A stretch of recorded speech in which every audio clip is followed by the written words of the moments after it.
Voltamos com o Jogo do Poder, hoje recebendo o senador Ludberto Farias, do PT, com a participação do jornalista Milton Coelho da Graça.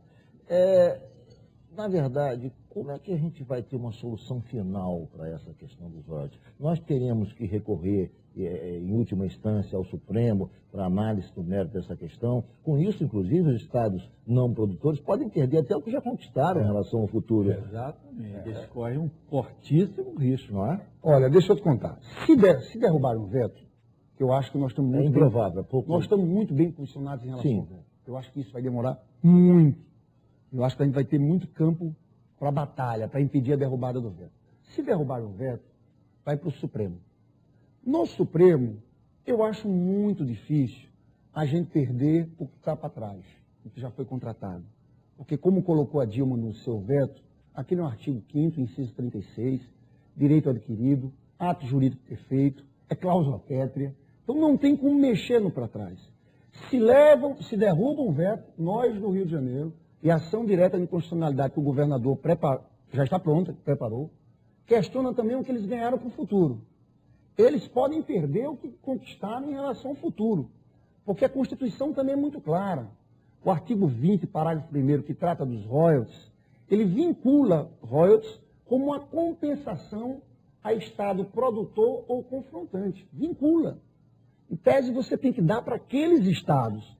E é interessante também dizer que no veto da presidenta Dilma, ela usa um termo, receita constituinte originária. O que é isso? Você sabe que tem um voto no Supremo Tribunal Federal, feito pelo ministro Delcio Jobim, que lembra, foi deputado constituinte, que lembra o tempo que ele era deputado constituinte. Ele diz no seu voto supremo o seguinte: olha, como surgiu o artigo 20, parágrafo 1º, ou seja, como os royalties foram parar na Constituição? Foram parar porque naquele momento, Rio de Janeiro estava sendo prejudicado também, Paraná, porque o ICMS, que é cobrado na origem em tudo, no caso de energia e petróleo, não era cobrado na origem. Então, o que nós fizemos, diz o Nelson Jobim? Nós criamos o artigo 20, parágrafo 1º, para compensar os estados produtores. Então, aquele foi um desejo do Constituinte, aquele equilíbrio federativo. Exato. Então, eu sinceramente acho que se for para o STF, eles correm um risco. É claro que a nós não interessa.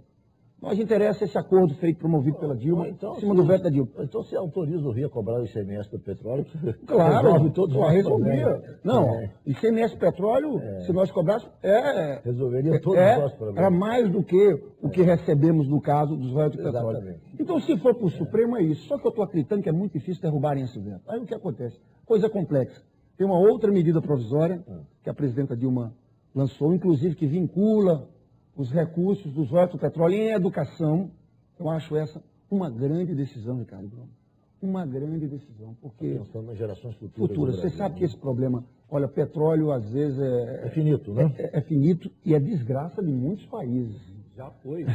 Tem a doença holandesa. A doença holandesa é isso, países que acabam perdendo força na sua economia, recebem muito recurso, gastam aqueles recursos todos, tem inflação, cresce a compra de produtos importados. A Venezuela, de certa maneira, experiência. A Venezuela, você sabe que o Celso Furtado, o nosso grande Celso Furtado, tem um livro da década de 70 que diz o seguinte, da década de 70, que a Venezuela podia ser o primeiro país latino-americano a virar país desenvolvido. Se aproveitasse a riqueza do petróleo, a Venezuela não fez isso. Não fez. Sabe quem fez, correto? A Noruega. A Noruega tem que ser o nosso exemplo. E a Dilma, quando criou o Fundo Social, é isso. A Noruega, o que é que pega? Pega esse recurso, guarda para gerações futuras, investe criteriosamente em educação. Impede a desindustrialização do país. Esse Rio de Janeiro não pode ficar só dependendo de petróleo, não. Aquelas regiões todas, Macaé, Campos, em 50 anos, se acaba o petróleo daquele jeito, o que vai ser daquilo? Então nós temos que ter essa preocupação. Então eu acho que a Dilma acertou ao vincular a educação e acho que nós do Rio de Janeiro, falo para as prefeituras e falo para o Estado, esse dinheiro novo, nós aqui temos que vincular com a educação também, porque senão fica difícil a gente argumentar em defesa desses nossos direitos. A gente tem que se preparar para o futuro. Foi bem, Ricardo, eu falei disso, mas essa medida provisória, o que é que acontece? Pode ser que senadores e deputados, eu faço parte dessa comissão da medida provisória que vai ser instalada em fevereiro, digam o seguinte, queiram voltar àquela tese de mexer no que está contratado nessa medida provisória. Só que nós vamos argumentar para eles, vocês vão fazer isso, a Dilma vai vetar de novo, porque o veto dela já está claro. Então, resumindo aqui para vocês, olha, eu acho que a gente, de batalha em batalha, eu acho que a gente vai acabar ganhando essa guerra. Acho que a gente está bem posicionado. Agora, ainda vai ser uma luta longa, viu? Agora, vamos passar alguns anos ainda nesse debate. Nós estamos falando muito aqui sobre medidas provisórias.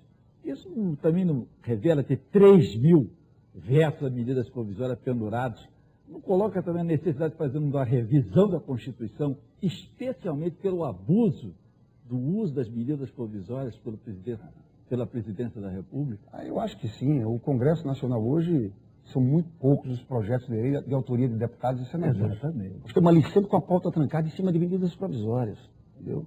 De fato, a discussão que você colocou aqui no começo é real.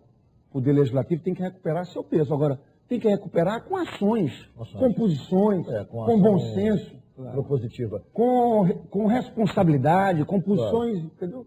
O que não tem acontecido, infelizmente não tem acontecido. Senador, o senhor vai assumir a presidência da Comissão de Assuntos Econômicos do Senado, que é uma comissão extremamente importante daquela casa.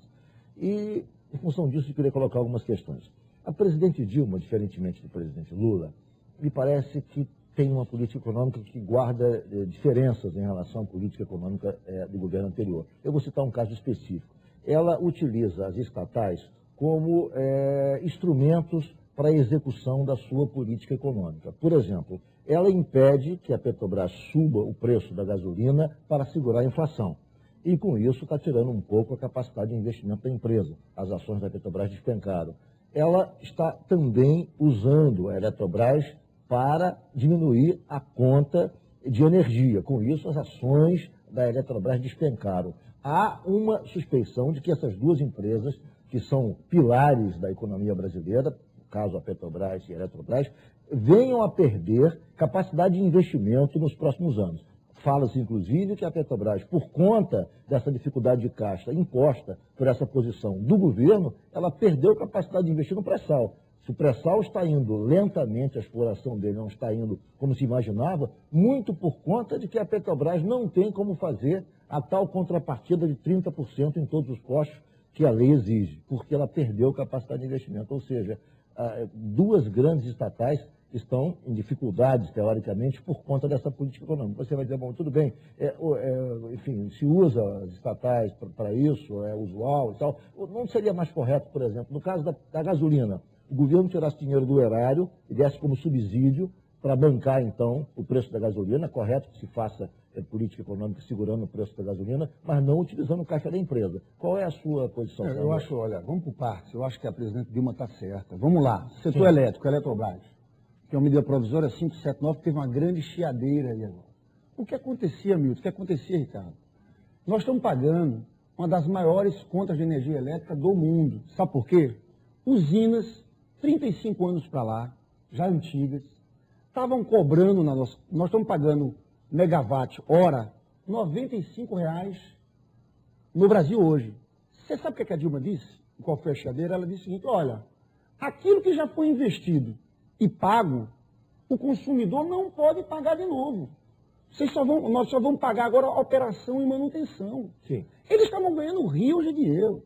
Continuaram ganhando sobre o investimento que já tinha sido amortizado há muito tempo. Deixa eu te contar. Teve licitação agora, Santo Antônio, Giral e Belo Monte. Você sabe quanto é que foi? Sabe quanto é que foi para construir e operar? Sabe quanto é que vai ser a tarifa? Todas menos de R$80 megawatts para construir. Então era um lucro absurdo. E não era um lucro só das empresas estatais, não. Porque se você for lá para a CEMIG, tem que estar lá fundos privados. Eletrobras, fundos privados também, que estavam achando maravilhoso aquilo. Agora, quem estava pagando a conta éramos nós consumidores, as empresas brasileiras e o custo Brasil lá em cima. Esse é um ponto fundamental para melhorar a nossa competitividade. Então a Dilma teve que fazer o que era correto. Deu uma chiadeira, disseram, é uma política estatizante. É verdade. E não foi nada disso, ela só fez o justo, no caso. Critério. Em relação à Petrobras, de fato, o governo está assinando aí a liberação de pagamento do aumento da gasolina que vem. Que vai ter que acontecer o aumento quando vem. De fato, isso foi um problema. Agora, deixa eu te falar, o governo da presidenta Dilma, pela primeira vez, está tendo um esforço concentrado de várias áreas da economia em relação ao controle da inflação.